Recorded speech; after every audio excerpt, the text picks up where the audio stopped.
Hello again, warriors! Today we got a very special guest. We are waiting for him since past week. It's our caricature master in the group. We actually enjoy looking at his work so much,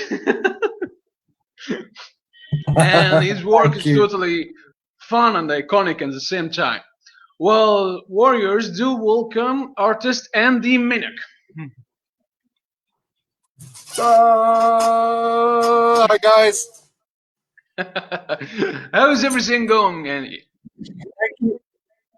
It's cool. Everything is good. I hope everyone's having a good Halloween out there, or has had, as we've said before. It's past tense now because we're the day after. But I hope everyone had a great Halloween. I did. Well, that's fun. So we're going first to start with an unscripted questions before we head to the scripted ones. Uh-huh. The the first one is, what is your secret origins? What is my what, sorry? What's your secret origins? My secret origins. Yeah. How do you mean? Secret Where are you from? When did you start drawing? When did you start practicing? Oh, right. It's the secret origins Okay. of Andy Minnock. All right. Okay. Oh, mystical. Ooh. No, I love for drawing when I was 8 years old. I went on holiday, and the guy that my family rented the holiday apartment from was he was a hobby artist. He did quite photorealistic pencil drawings, and he did one in particular of a tiger. And when I was 4, it just blew my mind that a human being could create something that magical, that amazing, that looked that real. I couldn't believe it. To me, it was like magic. It was like, what? How? What? How? I thought, wow, imagine being able to do that. So as soon as I got home, I got my like cheap kids felt tip pens, the long packs you can buy full of colors, really cheap. And I was like, tried to Oh, recreate just a childhood drawing of a tiger. But when I showed my parents and teachers and friends and everything, the reaction I got was, "Oh wow!" And it earned me the title of best drawer in the class, sort of thing. And I was like, "Whoa, I'm here!" You know, and it was like, "Oh, I like this. I like the fact that it causes a reaction in people." And they're getting the same feeling I got from seeing this guy's work. But after that, I was obsessed, and I never stopped from that day to this. I just it's my happy place, but it's just for me. It's a really special thing, and always has been. That's what started me drawing, and then I mhm. discovered comics, and the same kind of age, just kids comics. Then at 11, I discovered Marvel and DC and Batman and Spider-Man and the X-Men, and I was I like, guess we oh all at the wow! And same it age ran. discovered those. Yeah, there was a big boom in the 80s, wasn't there, of comics, Marvel and DC. It got good, and also the Batman film as well, which I think helped that a lot of the industry at that time. But that studying those artists and those comics and the techniques they used, I wanted to do what they did. And I was like, how's he done that? How's he getting that effect? What's that cross hatching he's using there? And how's he done this? And you sort of all that stuff you absorb, and you want to be as good as them. You want to do what they do. And it was just like, and it's kind of organic, and it grows and grows and grows. And I think it's always just been a love of, for me, it's pen and ink. I'm a pen and ink man, and I have dabbled in digital. I can use it. I see the advantages, but I love the materials as much as I love what I do. So it's like if I go in an art supply shop, I'm like a kid in a toy store. It's like there's a pen I haven't used. Oh wow! And to me, it's like test driving a sports car. It's like, oh, how Yeah. does this handle? How does it do?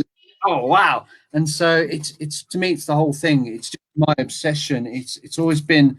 I live for it. It's We are that's how it going to head started. Was we're going to head for this in the next part, in the unscripted questions part, which is your weapons of choice. How do you okay. decide that this is your next weapon for your next drawing? Hmm. How do I decide what materials to use or Yeah, yeah, what direction? that's a stop. Yeah, what are the tools you're using for to make those caricature arts? Ah, yeah. When I'm doing caricatures, I Mm. found through, I mean, like with every artist, years and years of practice, you study which artist uses what pen, and they're now it's easier because in YouTube videos they'll discuss what materials they use, and you go, oh really? I'll go buy one of those and try it. But back in the day, you'd look and think, how they got that technique? What are they using? What are they using? And so you use different things till you find the right thing that does the right brush stroke or the right mark with a pen. And I spent years buying loads of different pens. When I do caricatures, I've always gone for permanent markers made by Pentel. There are other companies available, but so much we have to say this, but so much so to the point where I had it tattooed on my arm. Can you see that? I don't think you can see that. Yeah, No, yeah, no, I I can can't. see it in the camera. Yeah. Yeah, it's a Pentel permanent marker, and it's Hmm. N860, and it has to be chisel tip, so you can get the flat, thick lines, but you can also get the really fine, thin wisp of lines.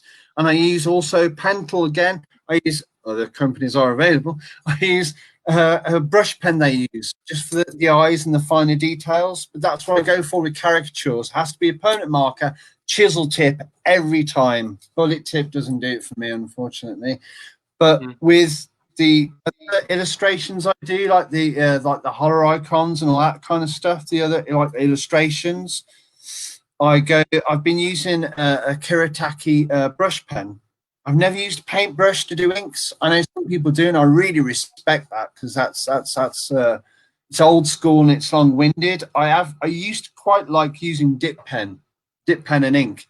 It's Hmm. messy and it's long winded, but you get so it's black, and you can get some beautiful effects with a dip that you can't get with regular disposable fine liners or whatever.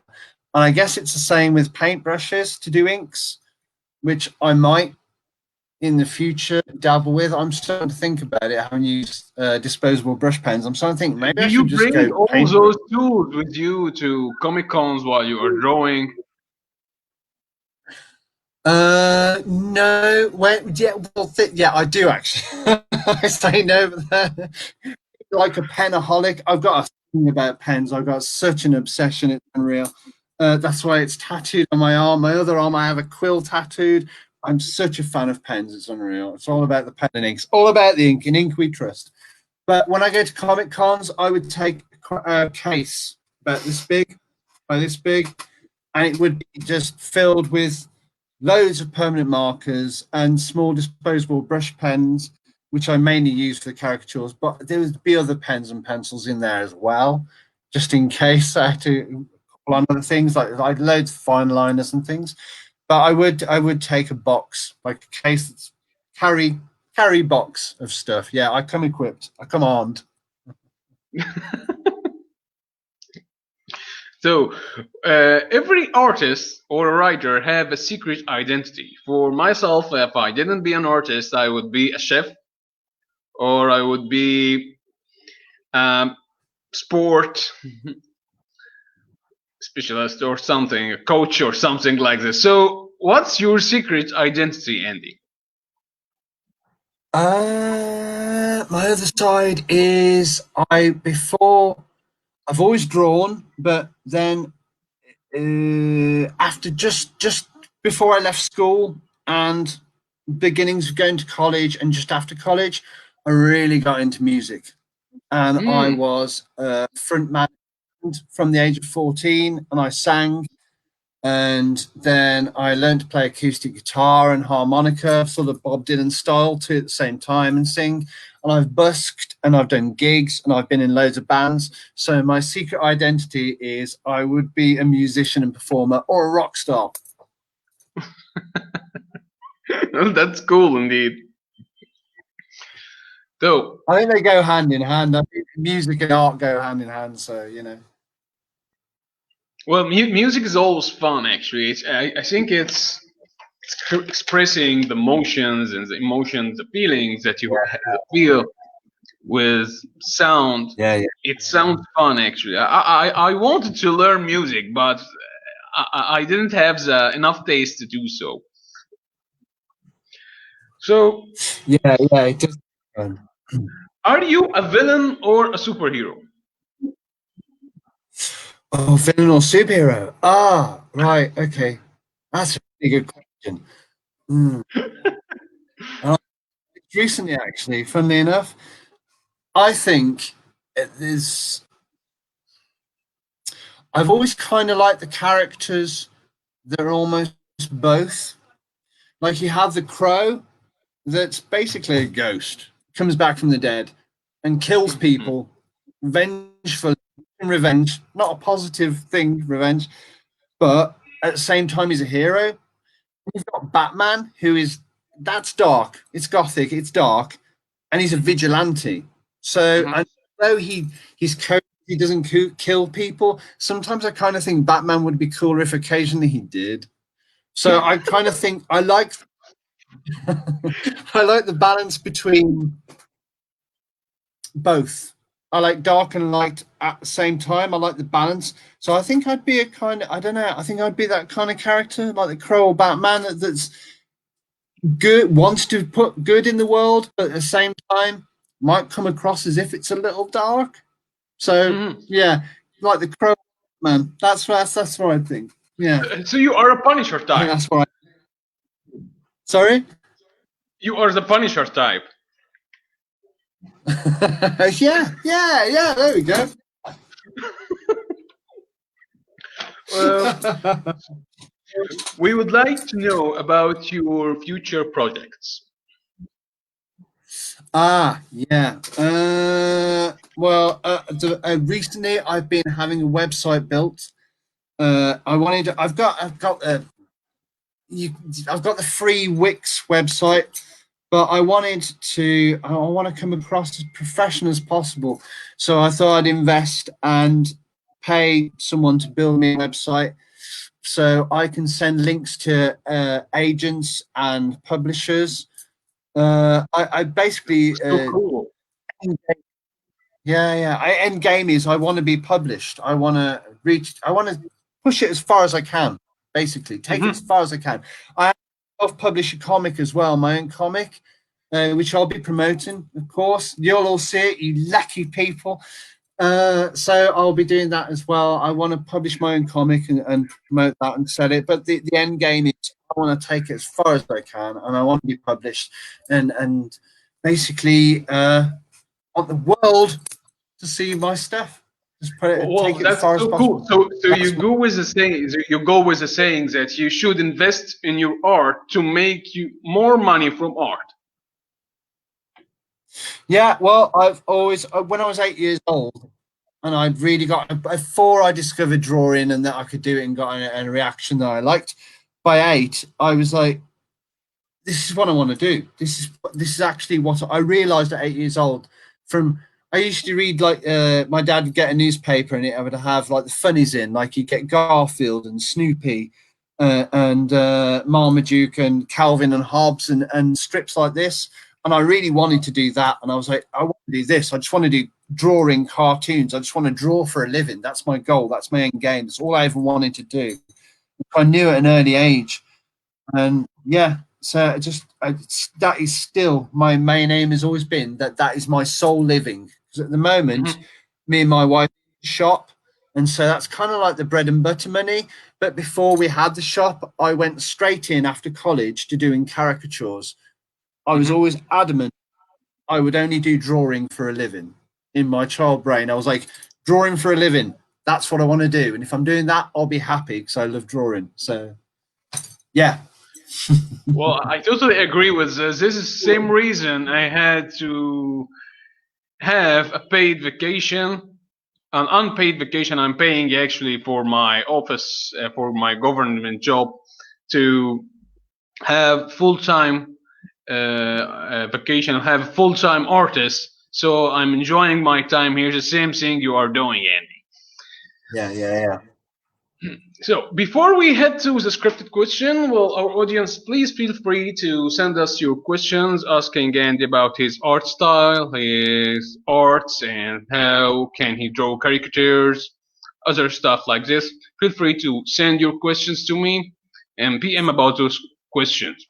Well, Andy, first we would like to ask, what are your steps for drawing?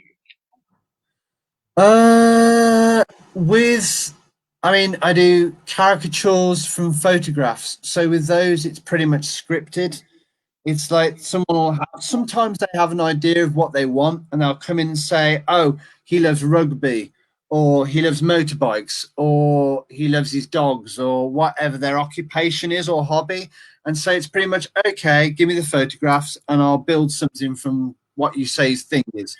But when it comes to the more, the things I do for myself, like the illustrative stuff that I post mainly in the group, like the horror icons and all that stuff, it sometimes I'll have an idea that, oh, wouldn't it be cool if I did that? Or someone will mention a film on an interview. Oh, something. Oh, Friday the 13th. There was something about horror the other day because of Halloween coming. They were discussing top horror film. So to do a cartoon of that character. Oh yeah, that's a good idea. It can come from that. Sometimes I call it divine inspiration, where nowhere I'll be like, I'll get a spark for an idea for a character. I'll be mindlessly doodling. Sketchbooks is so important. I'll be mindlessly doodling in a sketchbook, and a character will just appear. It'll just develop itself, and I'll look at it and think. And suddenly I build a world around it in my head. Oh, he could do this. He could do that. He could be about this. Like a lot of the comic book and the comics strip stuff I've posted, like characters, they've come from nowhere. They've just been, I've been drawing, randomly drawing. So I like to draw every day. It's like exercise. You exercise a muscle, it gets bigger and bigger. So I draw in sketchbooks and it will appear. It will just show itself to me. And I'll be like, okay, I like the way he looks. Wonder what he'll look like in this situation. So you draw different angles and in different situations, but eventually I find they take on such a character, they build their own world, and then you can see jokes with them and write stories around them. And so sometimes it's a divine inspiration. Sometimes you can get it from the outside world. Like you see a picture in a magazine, see a picture on TV, and think, I wonder what that looked like if I drew it like this or like that. So I get inspiration from everywhere, but sometimes it does just come from nowhere, just appears, shows itself. Magic. I remember watching a page that you have, a comic page, an illustration page you have posted on the group before. I would like you to tell us more about this comic and how do you start drawing a comic page? Do you prepare the scripts first? Do you draw the layouts first? How do you make a comic page like the the funny ones that you already posted before in the group? The As I said, I've always kept sketchbooks, and I keep every single one of them. And on the front, I always write the books of MEANOCK and then the number, so I know which how many. I could be done if it's one a year or what, but the characters appear first, and then I get inspired that, oh, they could do this. What kind of character are they? And it's organic. It grows, and as the character grows, the stories almost write themselves because I can see them in scenarios and think, wouldn't it be funny if they did that because they're that kind of character? Wouldn't it be funny if they did this? Then to do a page, after doodling them in different situations, I might think I can see a joke based around what he's doing there. And so I then a story according to maybe one sketch I've done. But I will I'll write it out first. I'll write the comic page out in lines like panel one, panel two, and in panel three. But then sometimes I go back and I think, no, no, no, no, no. I want it in 9 panels. I want 3 abreast down the page. So I have to, can I fit that in that panel? Can I fit that in that panel? And I'll re-edit and re-edit, and I move it around and move it around. But I write the story out, and I re-edit, rewrite here and there, and then I'll do really rough, simple sketches attached to some of the written lines I've done.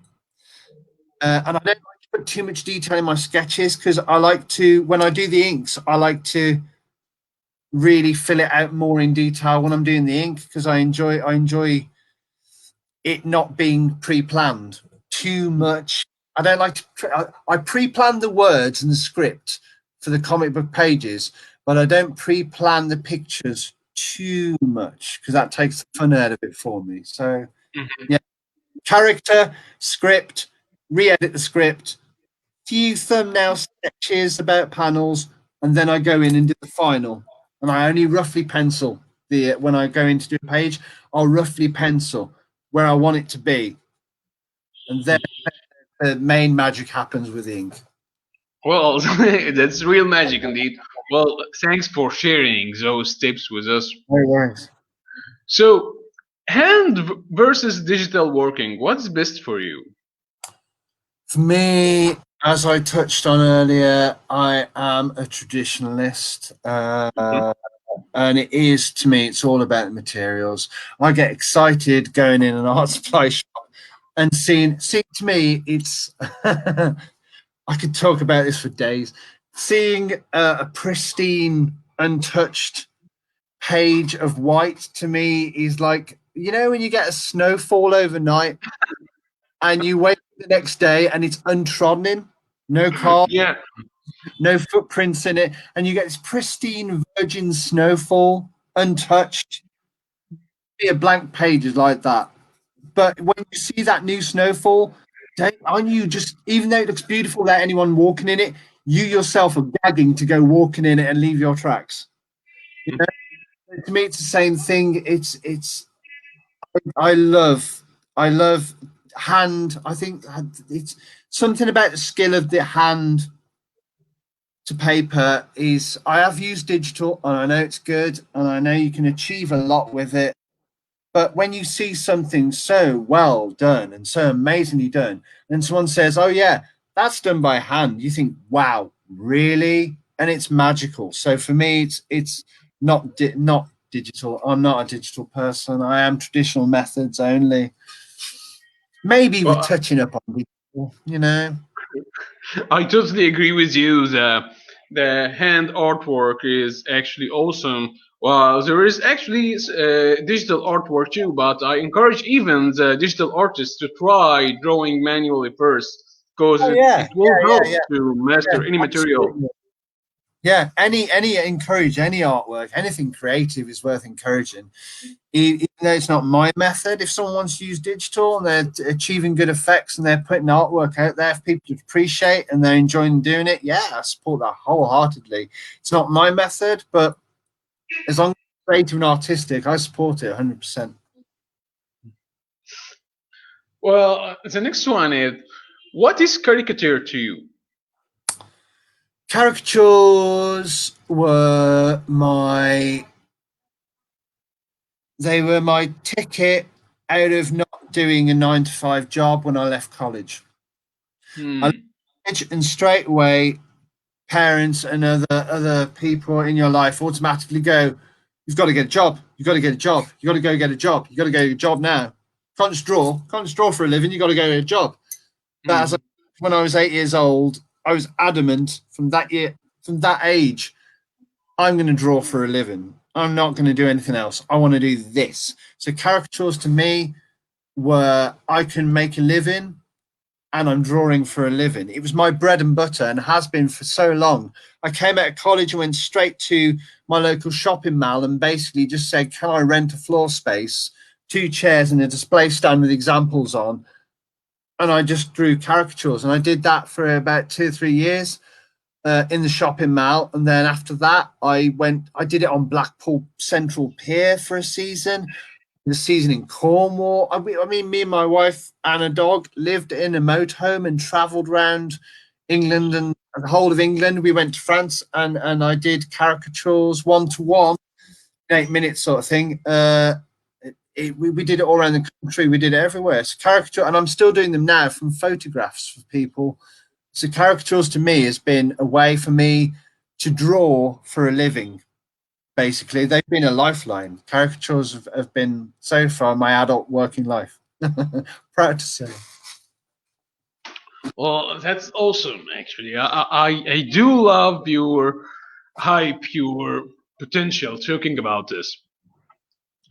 So, how long does it take from you to finish a drawing? You mean like a full illustration, like the ones I post on the group? Yeah, yeah, the full illustration, like the ones, and you can tell about the comic page too. I would say the horror icon type series I've been doing recently. One of those I can get two of those done in a morning. If I was undisturbed and I worked from like 10 till like 12, half 12, I could get two done in the morning. A comic page, I'd say about 3 or 4 hours to completion if I was undisturbed total. Because once I start something, I like to. 2 to 4 hours to finish a comic page. Yeah. You actually are a drawing machine, man. Absolutely. Yeah, 100%. A machine. I like that. There's many audience nowadays, young ones that don't know the power of caricature and don't understand the concepts of caricature. So, what is caricature art? Caricatures is basically I always saw it as kind of it started in the Victorian era where being newspapers and it was a way to take the Mickey, to take the P, if you know what I mean, Mhm. to poke fun at big political characters of that time. They would draw funny cartoon drawings of them, put them in newspapers, being satirical. It's a way of basically poking fun. Caricature started as poking fun at people. Just this is what you'd look like as a cartoon because your ears look slightly bigger. If I made them even bigger, like exaggerating features. So it's a way of jovially as well, not nastily poking fun. Like just like it's jokily poking fun. I see caricatures as poking fun at people in a way. Just I think it's a form of comedy entertainment is how I'd see caricatures, but done in a cartoon manner. It's yeah fun. I see caricatures as a fun form of entertainment, but using art to express that is how I'd put it. I think not quite in a nutshell, a bit rambling, but I totally agree with that. So, is caricature effective? I think so. I think it's very emotive. We have a TV show over here that used to run in the 80s called Spitting Image, where they actually made puppets, and it's been re-released now. It's coming out again now. They've started doing it now. You can find it on YouTube if you if you go on YouTube and look up Spitting Image, you'll get it. And it's basically political leaders, but their features exaggerated in caricature, but as puppets, latex puppets. Mhm. It's still relevant. It's still very, very relevant because I think as humans we can be guilty, very guilty of taking ourselves too seriously, and we shouldn't. We shouldn't. Life is not about being serious. Life is about happiness. It's about enjoying it. It's about positivity. So Yeah, character is still very relevant, I think. so true. That's so true. Mm. Well, so what any artist should do before he should head to caricature and to master caricature? Practice.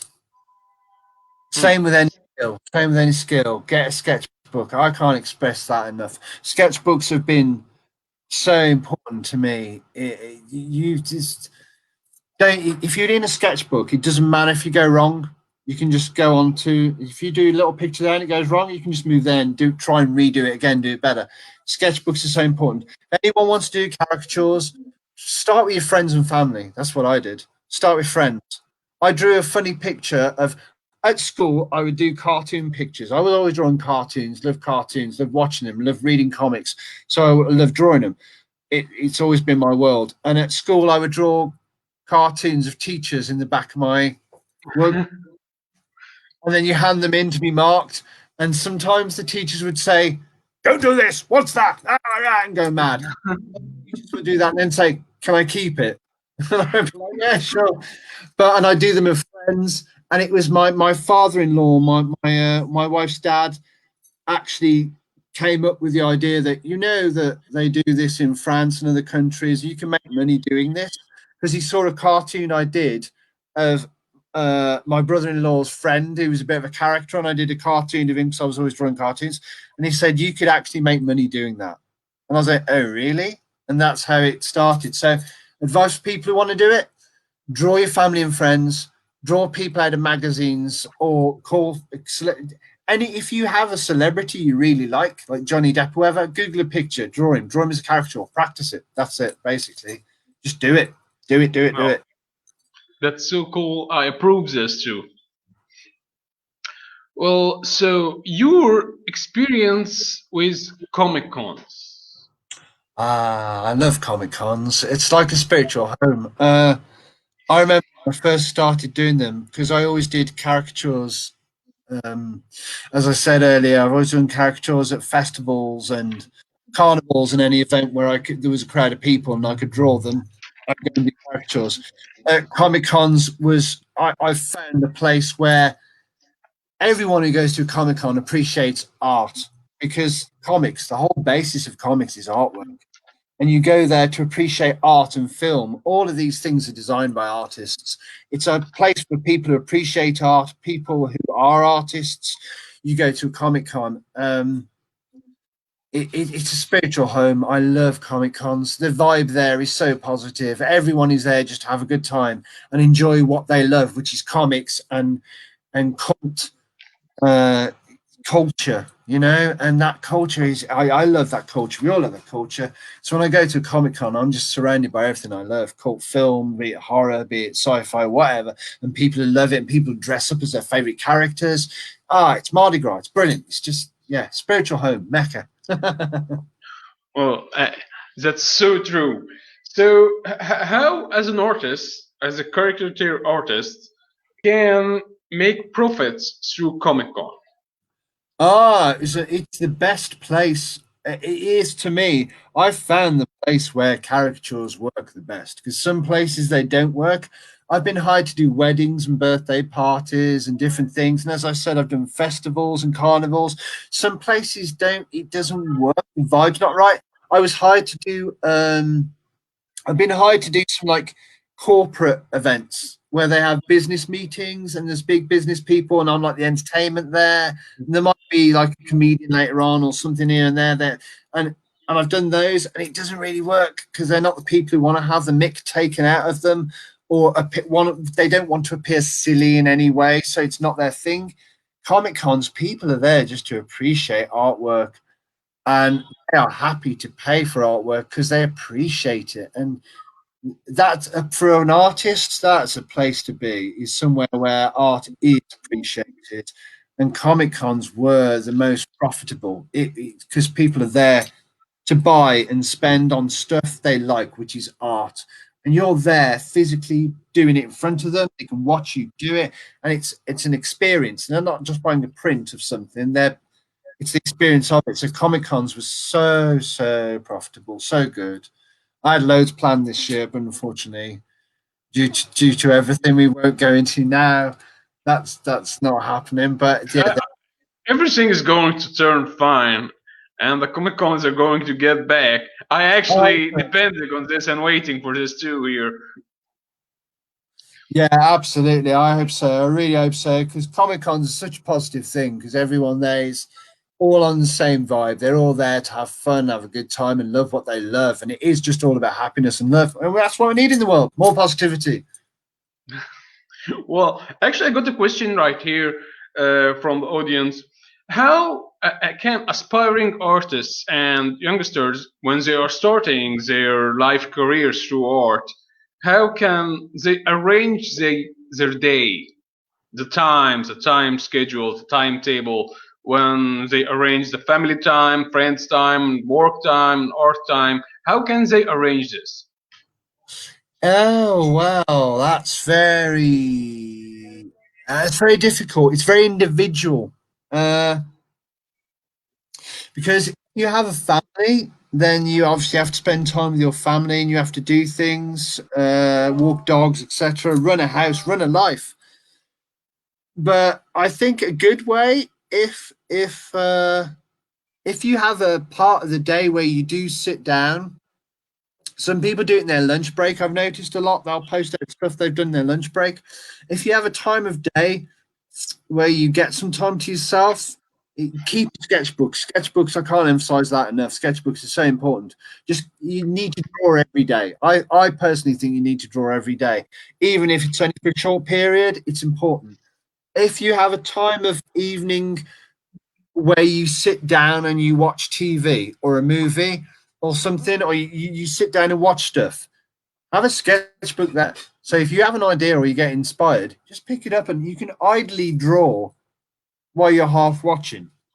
And I think even just that, keeping your hand in that smaller way, I think that makes a lot of difference. It's like a muscle. The more you exercise it, the stronger it gets. And sketchbooks, folks, can't keep saying it enough. Sketchbooks. Well, I totally approve the sketchbooks is very important. The more you draw is the more you have more connection between your brain, your eyes, your muscles, your nerves, your hands. This is how can you can express and can translate every single thought on paper. This is Yeah. what's going to lead us to Andy Minock tips and tricks to grow imagination for artists. Grow imagination. Wow. Wow, there's a good question. Oh, wow. You could take. uh, I don't know. Wow, grow imagination. What could you do? I don't know. It's you get inspired by so many things. You can be inspired by other people's work. You look at artists. I mean, I used to buy comic books of artists that if they'd illustrated a comic book I wouldn't normally buy, like pulling a random name out, say Captain America, wouldn't normally buy a Captain America comic. If an artist I liked illustrated that, I'd go, oh, I'll buy that because he's done it. And I found it work. So you can be inspired by artists and want to be like them or like their style and elements of what they do, whilst also keeping the core of your own. Like Tim Burton, I love Tim Burton as well, but I don't want to draw exactly like him or what he does, but I do take an inspiration from him because I do like the fact he always goes on this Halloween darker vibe. I like that.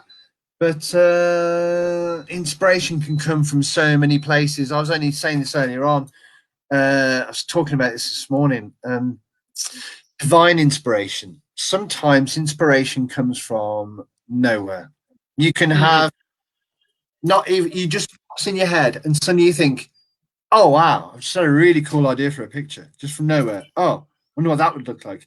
And sometimes I have to grab random things, like Bob Kane when he first drew Batman. It was drawn on a napkin. He was Yeah, I remember this. but he drew it on a napkin. And I always remember that. He drew the first illustration for Batman. Batman first ever pen to paper, it was on a napkin. That was divine inspiration. That came from nowhere. He had an idea and thought, you know what, better put that down while I'm thinking of it, because otherwise I won't remember it in the morning or whatever. You know, and I get that. I'll pull whatever's what have I got? What's an old envelope? I'll draw on the back of it. I just had a really great idea for some. divine inspiration. Inspiration can come from other people's work, be it films, music, or other artwork. But sometimes I think it comes from, who knows, the ether, divine inspiration. Ain't it from everywhere? I totally agree. What are the challenges Andy Minogue faces as an artist? As an artist, right? Glad you said that. Yeah. Can we use a person? Oh, the hundreds, hundreds. No, just and Andy, we as an are artist. as an artist, we won't discuss anything else. Uh, as an artist, it is solely what I've learned this year is promotion. Self promotion was always my struggle. I spent Mhm. so much time with my head in the space of developing myself as an artist. What's my style? How can I get better? What technique should I use? How's this guy done that? Should I be doing that? Should I be doing this? What they do? I spent so much time developing myself and my style and techniques. The struggle was always, how do I then promote it and show people? Which is why this wonderful platform and amazing group that you have on Facebook is one of the many godsends to me and other artists to help us and enable us to get our stuff out there to lots of people. So thank you for that. You know, Thank you, man. Actually, well, actually, this group was created to be a home for every artist and every writer around, every art appreciator. It's not my group and it's not the other admins group. It's a group for all of us, so we can feel our art appreciated and feel true about our community with sole purpose of making art for art, not making art to brainwash others and make fun of others. Well, this is what made our group. So I would like to ask you about a very important thing our audience would like always to listen to. What are the tips and tricks for young artists? Aside from sketchbooks, you already said sketchbooks for many times. I would say experimentation. Don't Oh. don't don't put yourself in a little box. Don't think I can't do that. I'm only because for years I was always pen and ink, and for years I was like, I can't paint. I can't paint. I don't paint. I don't paint. And then once when I was forced to, because someone was going to pay me to paint something, I had to take up brushes and I had to try and master acrylics. And I was like, I can't do this. I can't do this. But after battling with it and trying and trying and trying with it, I found actually I can do that if I set my mind to it and I do it. Don't don't think you can't. My tips for aspiring artists is 100% just try, just go at it. If you make a mistake, doesn't matter, you can redo it, you can try again. Just try, do it, just do it. That is my advice, is just do it. Don't overthink it. Don't expect perfection, because we all expect, all artists, even now, I've sold work that I, when I first did it, thought that didn't turn out as good as I thought it would. I'm not very happy with that. But then loads of people have gone, oh, it's great. And I've been like, really? That's not at all how I wanted it to look. So don't be afraid to experiment. Don't be afraid to make mistakes. Sometimes mistakes are good things. You can have happy mistakes where just because a drawing you had in your head isn't going quite the way you thought, and then it actually turns out better because it just organically went a certain way. Don't be afraid to make mistakes. Experiment. Don't be afraid to use tools you haven't used. Just go at it, try it, just do it. That's the third thing. The main thing I would say is just do it. Well, it's very important, guys. Tip here and trick Andy just shared with us is don't think, don't overthink, just act, just do it, and stop overthinking it. Because overthinking it, it will lead you to be lazy. It will lead you to stop being and making an activity. Stop making any progress with your life, with your art, with anything. So just start acting. Yeah. Well, we did enjoy our interview with you, Andy. It was so fun indeed. So many thanks to you. And for our viewers, please feel free to send your comments and your posts. There will be a YouTube version of this interview, so feel free to check it later. And I will be waiting for Andy's links and website to be sharing on the YouTube video too. So, anything you would like to add, Andy, before we end this interview? Oh, just everyone needs, yeah, just positivity in the world. All I think people should do is focus on nothing but positivity and positive energy, which is what art is, a spiritual thing. What I will leave with is this: is everything in the world is a result of art. From the most boring chair to the Statue of Liberty was by someone. Art is more important. Art is important to the world. Well, I do agree for this. Do agree for this so much. Art is so important. Well, many thanks, guys, for watching. Many thanks to you, Andy. Looking forward to have you again later, maybe in the next couple episodes. Yeah, So, thanks to you, Andy. Please continue to make amazing artwork and caricatures to the group because we all enjoy it and love it so much. no, Well, I love, absolutely adore the groups. One of my favorites on Facebook. It's my go-to. It's always my first when I'm going to post something. I'm like, they're first. So wow. Oh, wow. That's awesome, man. Well, many thanks again, Andy. Many thanks to you guys, and goodbye. thanks everyone. Thanks you, Andrew. Peace and love, everyone. One love. Thanks to you, Andy.